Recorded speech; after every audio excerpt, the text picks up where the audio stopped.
Welcome to the garden. Today I'm going to be collecting vegetable and flower seeds. These leeks are just starting to drop their first few seeds, so I'm going to collect these up before they scatter all over the place. I've got a pretty good row here, so I'm going to use this hedge trimmers. As I cut these, I'm going to try and get them to fall on my side of the garden. If you can collect them up in a tarp or something, that would be great. Once the seeds are really ripe, they actually fall right out.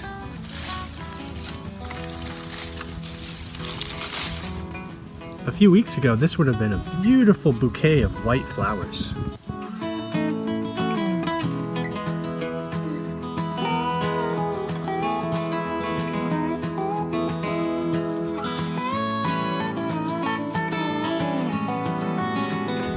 They're such a stunning late blooming flower.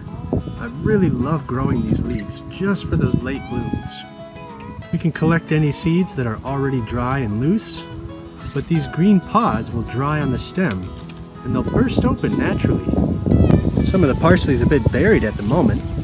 They have these little clusters of seeds at the top, just like dill or fennel, and really kind of just like our leeks too.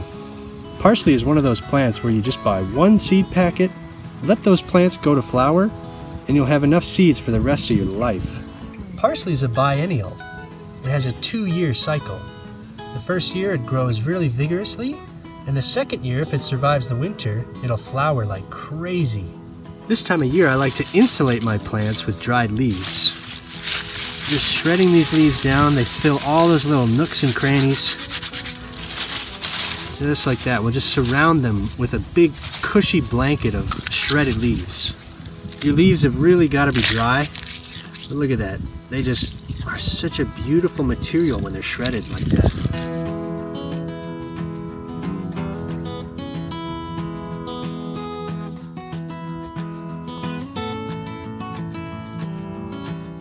Marigold seeds form in these little pods at the base of the flower. Once the petals fall away, the pods should be nice and dry and ready to harvest the seeds. We'll just remove the old flower petals, and some of them are actually attached to the seeds. So there you can see the little needle-like seeds.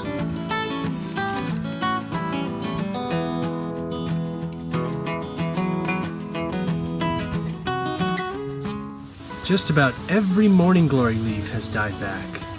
I do see a couple right down here, but not enough to support all those flowers we had earlier in the season.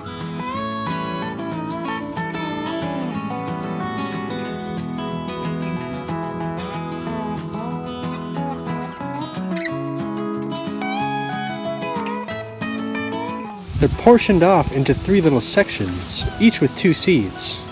So I think there's 6 in total. And here's the interior, where you can see that little husk that divides each pair of seeds. So I think I got a complete one here. It's actually a beautiful shape. Look at that.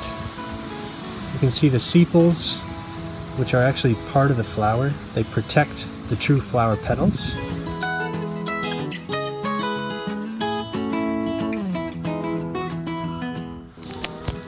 We're just gonna bust into it. And you can see how easily they break open. And I can already tell we have 6.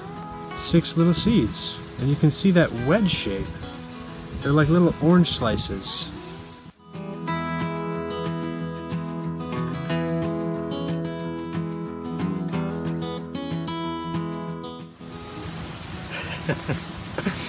Little spider. Oh yeah.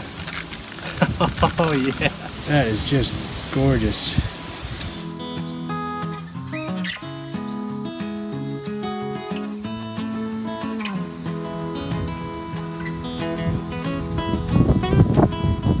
Now to germinate these, we're just going to be using a plastic bag and a paper towel.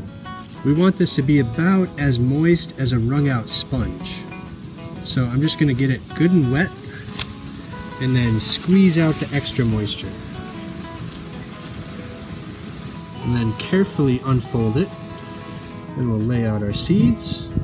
We can just space them out a little bit here and there.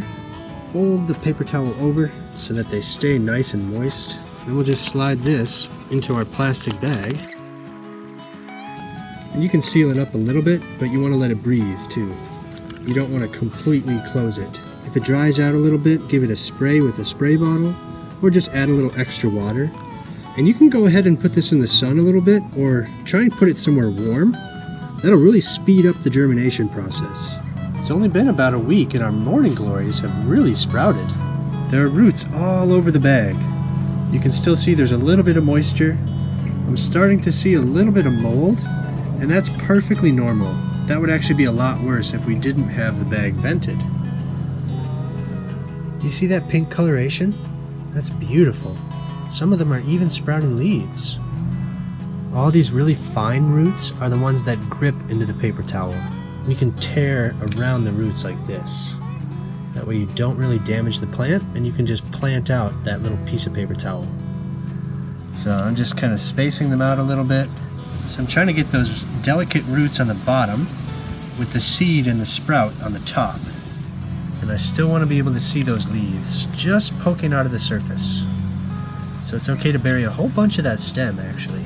But for now we'll just let them get used to their new pot, give them plenty of sun, keep them well watered, and hopefully we'll be able to grow morning glories indoors over winter. Next I'll be collecting seeds from wildflowers like this aster, and flowers that we grew in the garden like these sunflowers.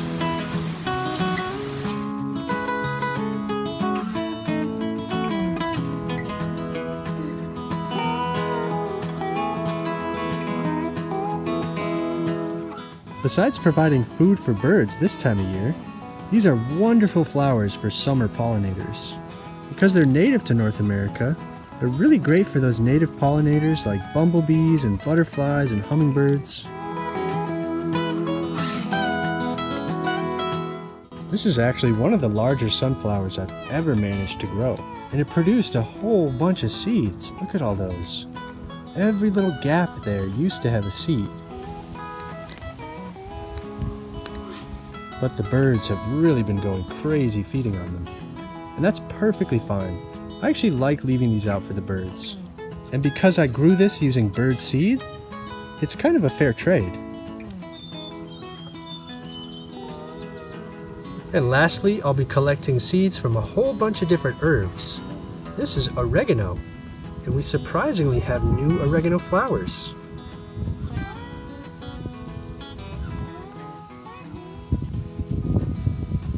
Old flowers look like scales, kind of stacked. So that's what you want to collect for those seeds. And I don't bother separating the chaff from the seeds. The seeds are so small in these herbs that I just keep them with the flowers. It's just easier to plant them whole like that. I'll also be collecting mint seeds. These are a lot like basil, the way they grow in these kind of spires. But we can just save these even when they're green, and they'll dry on the vine and produce those seeds. The seeds are right down there in those old flowers. And these still have a wonderful minty aroma. So now is the perfect time to collect seeds for next spring. I really hope you give this a go in your garden. Thank you so much for watching, and we'll see you next time.